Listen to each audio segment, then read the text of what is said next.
What's going on, guys? It's your boy Jen back again for another Outerplane video, and for today it's time for another episode of I race X unit so you don't have to.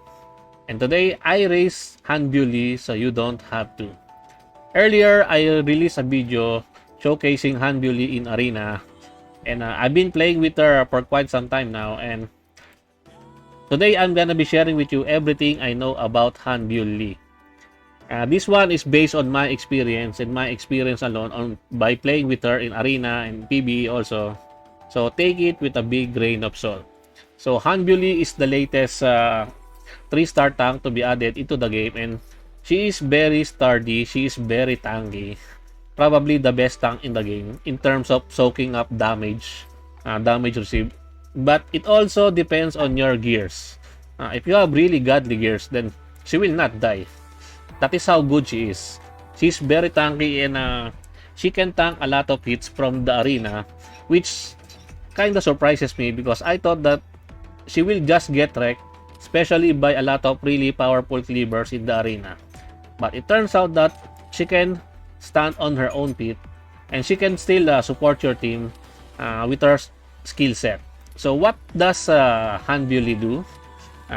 She can help your team soak up the damage by equipping a certain type of gear, which is this one, the solidarity.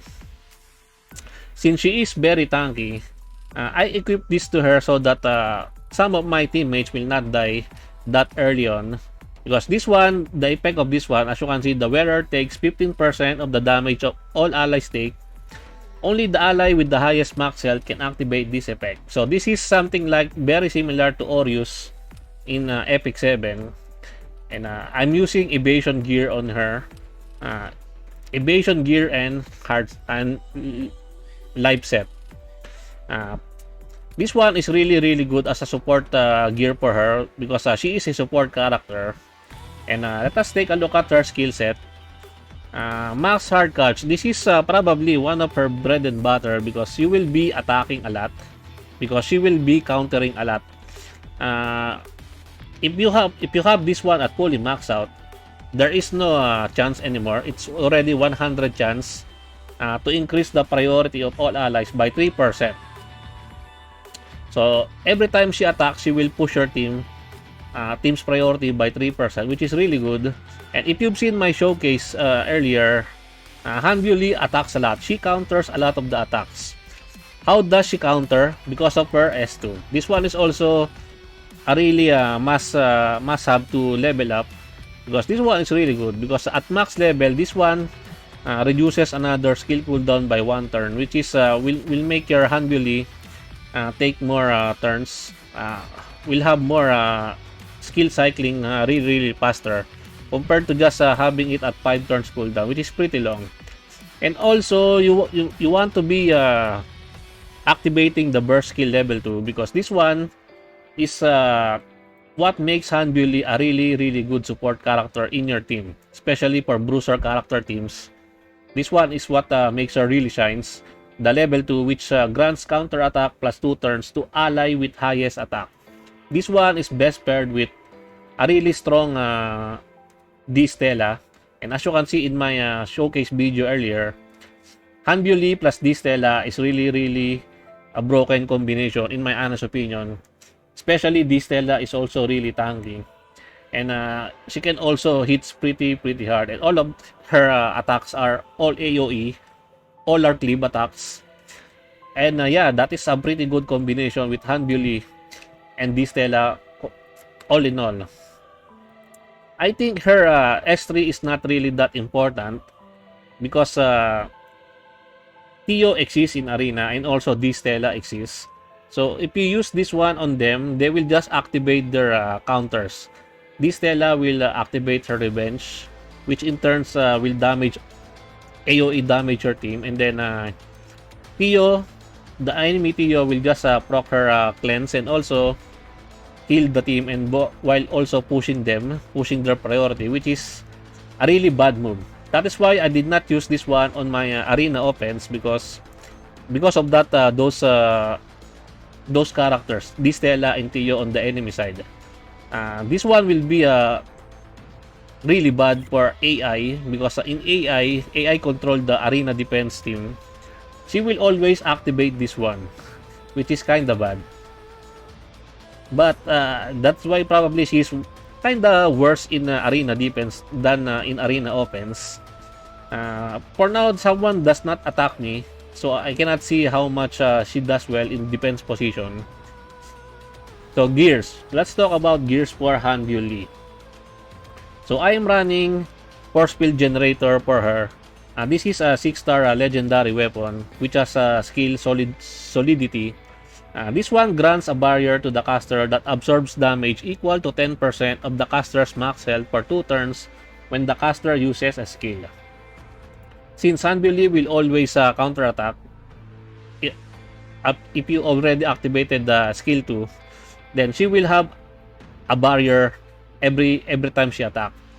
And that barrier is also scales with her max health.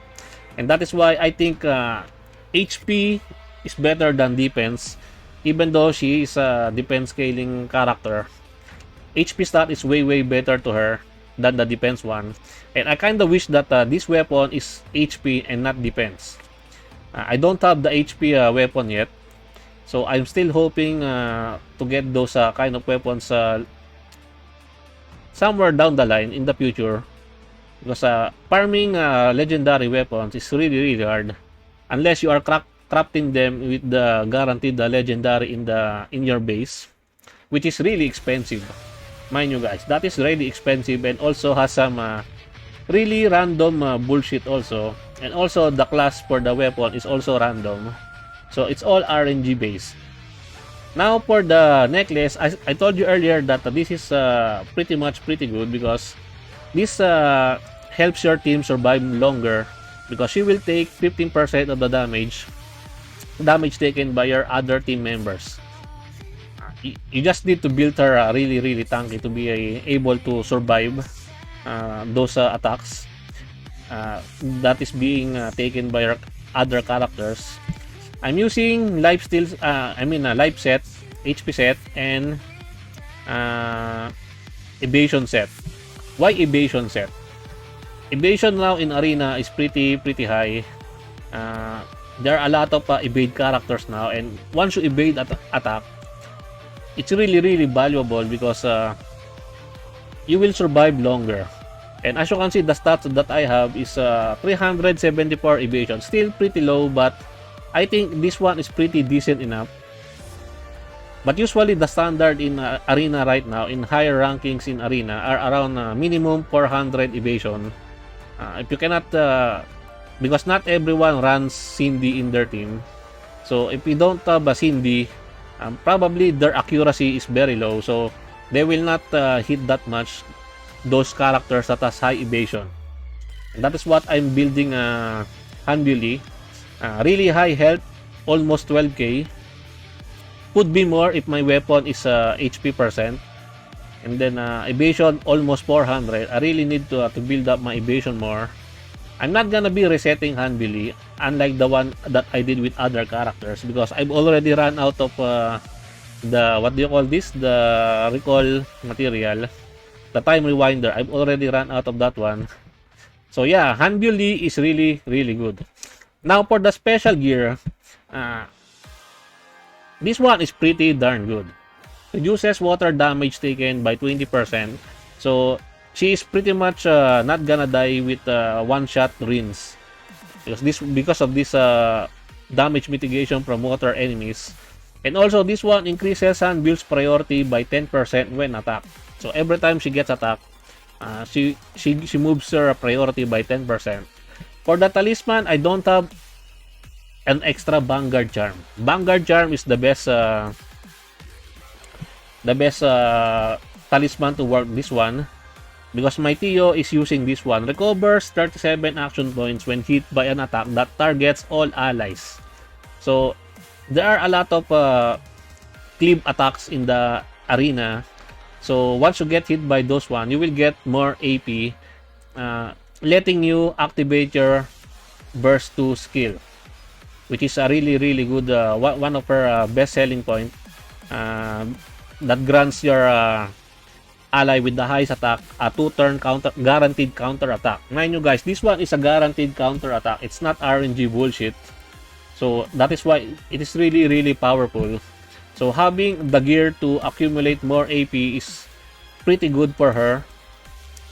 And yeah, I think that is the best talisman for her, the Vanguard Charm. Sadly, I don't have a spare because my Tio is wearing that one. Tio with Vanguard Charm is also a pretty broken character, especially in arena. Pretty cancer, not gonna lie.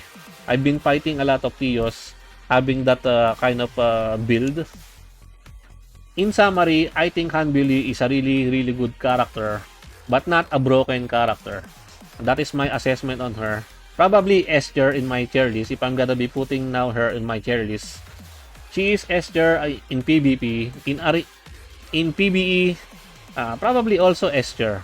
But you really don't need a tank in PvE in my honest opinion. Maybe in higher hands when they launch, probably you will be needing a tank for those kind of hands. But for now, PvE in this game is pretty easy. So probably S tier. Yeah, so PvE S tier, PvP S tier also. And I think that's it for me for today, guys. I hope you enjoyed this video.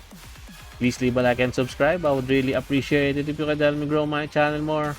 And thank you to everyone who are supporting my channel. I appreciate every one of you. Until next time, peace.